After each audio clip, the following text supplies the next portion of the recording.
MAGA men are so weird and everything they do is so gay coded. I'm going to give you a prime example right here. Here's Senator Josh Hawley. Play the clip. So, Senator Hawley, thank you for joining us tonight. Jasmine Crockett really has become one of the brightest stars in the Democrat Party. Yeah, well, I mean, the Democrats clearly have a problem, Charlie, with men, half of the population. Yeah. And the reason that they do is they treat men as if they don't exist, and they blame them for everything. To the Democrats, all men are toxic. There's nothing but toxic masculinity, so-called. They blame them for climate change. They blame them for crime. They don't realize that, you know what? This country needs good, strong men. We need the men to fight our wars. We need men to build our cities. We need men to provide for our families. And until the Democrats wise up and start treating working men in particular with some respect, the men who swing a hammer, the man who drives a combine, until they start getting some respect from Democrats, they're not going to win many elections. Now the Republicans have the chance to deliver. We got to deliver out there for working men, working women, working people everywhere. If we do that, Charlie, we'll be a majority party for a long time to come. Good, strong men that swing a hammer. I mean, that is just unbelievable. The lack of self-awareness and what a reveal that really is unbelievable. But another thing I want to say that the Republican Party, particularly MAGA, does that is just breathtaking to me.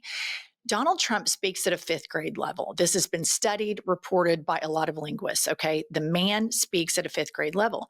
He can't ever say Democratic Party. So he said Democrat Party. And all of these idiots, these sycophants, just copy his fifth grade speaking level, from journalists to politicians, and they all say the Democrat Party instead of the Democratic Party because they think they're owning us. They think they're owning the libs by doing that. And instead they're owning themselves by saying we are such cult followers that we follow our leader who wears bright orange makeup that he can't blend, and he speaks at a fifth grade level, and we copy his speaking pattern. It's pathetic. Josh Hawley is a complete embarrassment. And all I will just say is all I can remember about Josh Hawley in the recent months is the couple's photo shoot he did with the kicker for the Kansas City Chiefs, Harrison Butker, where they are in the end zone. And it looks like a total engagement gay wedding thing, which I'm totally for. I'm going to fight. If he's in the closet, I'm fighting for his rights. But I just think it's pretty interesting. They're always talking about big, strong men, which brings me to the White House social media account. Let's put this up. Okay, this was posted and it says the White House, the symbol of hope, truth, justice, the American way, Superman Trump. And they have Trump photoshopped yet again. The most photoshopped queen I have ever seen in my life is the president of the United States, convicted felon Donald Trump. They photoshopped this guy to be the Pope. Now he's Superman. They photoshop him in all these homoerotic, muscular superhero things. I can't think of anything more emasculating than photoshopping a man who is apparently the symbol of strong men that swing hammers. Yet y'all Photoshop him all the time. Make it make sense to me. All right. But also on Fox News, we have a gaggle of crazy women that suffer from extreme internalized misogyny. And I just want you to hear this clip. It's breathtaking. During COVID. I say this a lot. They love COVID because you can sit at home, you can order DoorDash, the government sends you a check, no one goes to church, but you can go to the liquor store and you can order your pot online, right? Also, so the pot, they got justice. pot, porn, no church, no work, and DoorDash, and then watch Netflix, binge watch Netflix. They love that. Looting for George Floyd was also they part love of the the looting. activity sheet. But Okay, during COVID, pot, porn, no work. I mean, does she not know that we all saw when Ted Cruz liked a pornographic tweet on 9/11? The horror, the patriot Ted Cruz, God bless Donald Trump, is out there liking porn tweets. Everybody knows who crashed Grindr during the Republican National Convention. It was all of these MAGA men that are out there swinging their hammers, okay? But I want to remind you, this is a ploy that they play to the rubes that watch Fox News.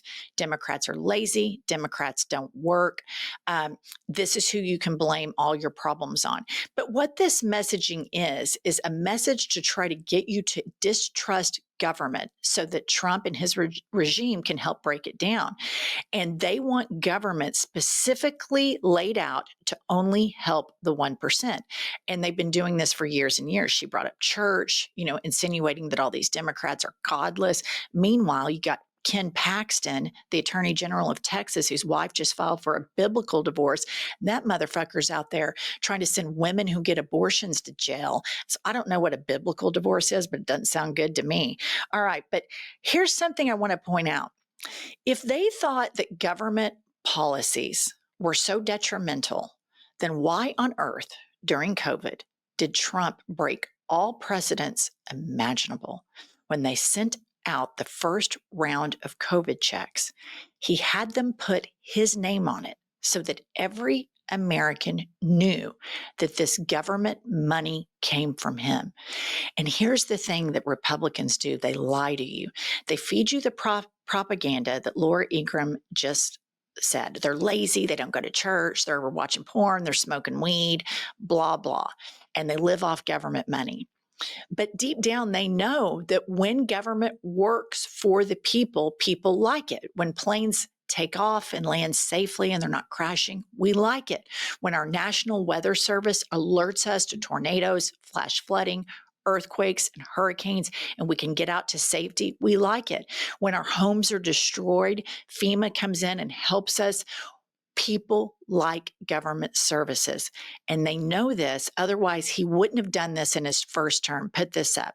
This was the check, and he put at the bottom of it, I remember when I got mine, President Donald J. Trump, and then the Secretary of the Treasury, Stephen Mnuchin.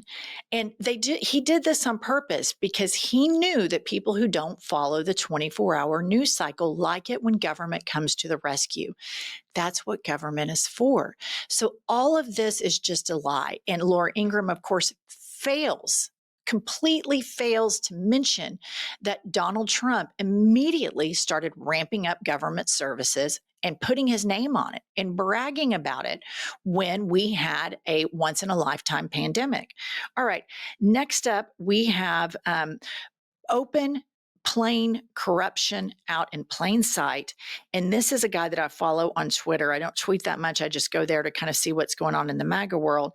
And his name is Spencer Hakimian. And he has been following very closely all of these trades and tariffs, and there's always insider trading before. So here's just a timeline of the most recent one, but you can go follow this guy on Twitter. He'll show you every single tariff, every single announcement about copper that Trump has done, and there's all sorts of just blatant online corruption that you can see that's completely out in the open now. Okay. So he says they aren't even hiding it anymore. NASDAQ futures start aggressively selling off at 7:52 p.m. and he marks it in the green circle for no reason whatsoever. Trump announces tariffs on Canada, Europe, and the rest of the world at 8:06. NASDAQ bottoms 4 minutes later at 8:10.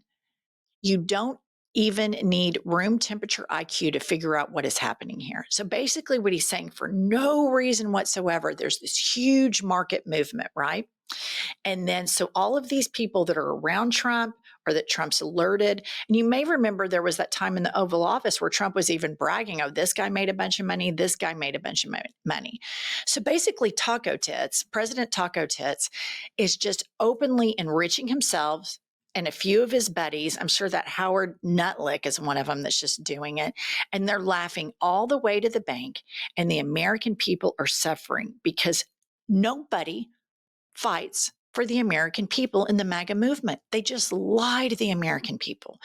But you would think Ted Cruz, after what he just went through in his state, the horrific, heartbreaking floods that so many families are waking up this morning, and you would just start to ask, why?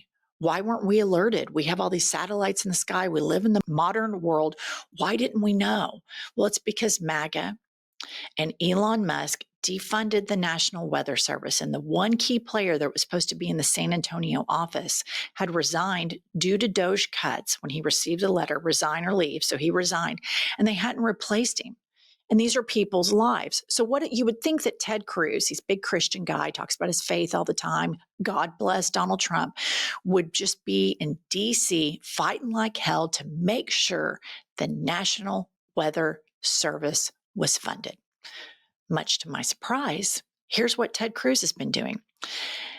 Texas Senator Ted Cruz is pushing for an additional $250 billion in aid to Israel just days after Texas was hit by a devastating flood. And I guarantee you, in Israel, they have emergency alert systems that are not getting defunded.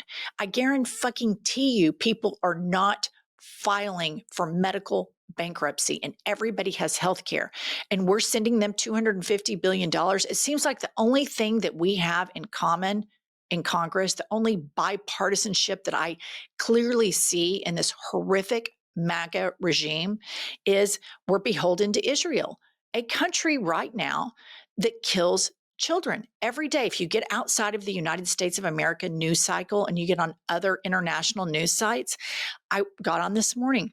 Yesterday, there were some kids at a relief center, and these 4 little kids are dead, completely dead by the Israelis. And that's the only bipartisan support that we seem to have in Congress right now, killing Palestinians. This has got to stop. How on earth does this help quell anti-Semitism? How on earth does this help Americans that don't have health care, that have a system rigged against them? How, Ted Cruz? It doesn't, because you're all fucking liars. It's gross. We need to have a political movement that completely untethers our political leaders from all of this bullshit so that they can fight for the American people. Because when people fight for the American people, MAGA will have you believe it's radical. It's radical to fight for working class. It's a radical idea for somebody to have health care.